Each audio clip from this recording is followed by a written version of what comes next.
بيكو نشرة أنباء الحكاية اليوم. الحقيقة قبل ما أبدأ النشرة حابة أوجه شكري لوزارة التموين لأنها دايما مدعمانا بالأخبار العظيمة.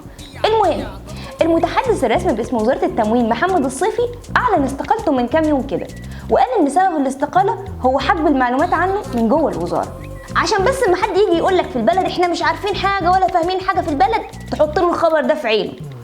لما المتحدث الرسمي مش عارف حاجة عن البلد، انت وانت حيالله حتة مواطن هتعرف حاجة؟ حثالة المجتمع وطفلة الحشرة. في نفس ذات الوقت بتاع خبر الاستقالة اللي فات، معاون وزير التموين أحمد كمال قال إن اللي هيزيد راتبه عن 1500 جنيه واللي هيزيد معاشه عن 1200 جنيه مش هيبقى له تموين قريب جدا.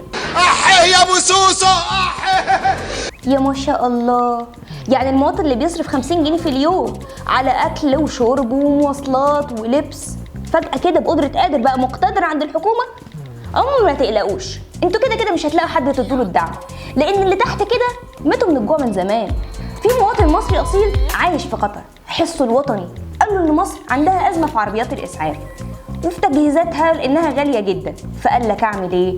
أعمل خير واشتري عربية إسعاف مجهزة بالكامل وابعتها هدية لمصر.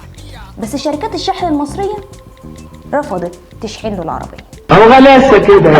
يعني الراجل كتر ألف خيره اتبرع بعربية إسعاف كاملة، ساهموا انتوا معاه بأي حاجة، يعني امضوا له الورق، اتبرعوا له بمصاريف الشحن يعني من صندوق تحيا مصر ولا من مشروع الفك، ولا شوفوا لنا قرشين كده فايضين من فلوس حلق الحاجة زينب.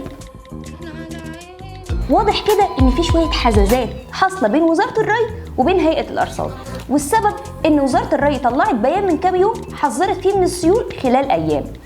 أحمد عبد العال رئيس هيئة الأرصاد خد على خاطره قوي من الخبر ده، وقال لك لما الوزارة هي اللي تتوقع السيول، طب ما نقفل الدكانة بقى وتيجي تقعدوا مكاننا بقى. أنت تمسك الشيشة بقى.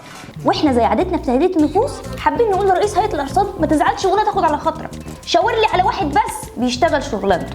عموما لو عايز ترد له القلم قلمين تعالى اقول لك، بص طلع بيان قول فيه ان في نقص في المياه المخزنة لمحصول الرز، وهو واحدة قصاد واحدة. ذكية بنت الناس. اكتر خبر منتشر عن مهرجان السينما الايام دي هو حضور سما المصري واداره المهرجان، وهي عماله تصرخ وتزعق وكلهم عمالين يقولوا والمصحف مدعتها ولا اعرف جت ازاي. سما المصري ردت وقالت ان نص المدعوين اصلا جايين كده وما معهمش دعوات، بس هم متضايقين مني قوي ومحروقين مني قوي، بس انا مش بيهمني، هموتهم مشلولين او محروقين، محدش له دعوه بيا، انا مبسوطه كده.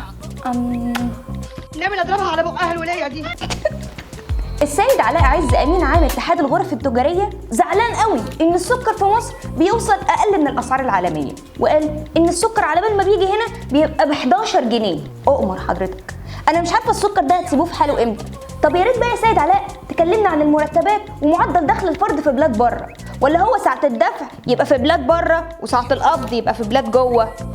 النائب هيثم الحريري قال ان وزير الصحه هو المسؤول الاول عن نقص الدواء، وقال ان الناس الهايفه مسكت في تصريح الدكتوره منى مينا لما قالت ان السرنجه هتستخدم اكتر من مره، رغم ان الدكتوره كان قصدها ان السرنجه هتستخدم اكتر من مره لنفس المريض. هيثم الحريري قال كمان ان لو البلد مهتمه قوي كده بالصحه كان لازم تحاكم اللي عملوا جهاز الكفته واللي وهموا الناس بيه والدكاتره اللي شجعوه ودافعوا عنه. أبو شيماء اتهور يا نهار أسود. وانا من موقعي هذا معترض على كلام النائب، لان الجهاز ده احنا محتاجينه، ده احنا بندخل فيه اي موكوس ملوش اي 30 لازمه بيطلع لنا من الناحيه التانيه مسؤول، نائب، وزير، وده قمه الاعجاز العلمي. يلا باي باي بقى، استني ما اتحرك، 1 2. خبر عاجل، ظهور نوع جديد من الزومبيز وهو ينتشر الآن على كوكب الأرض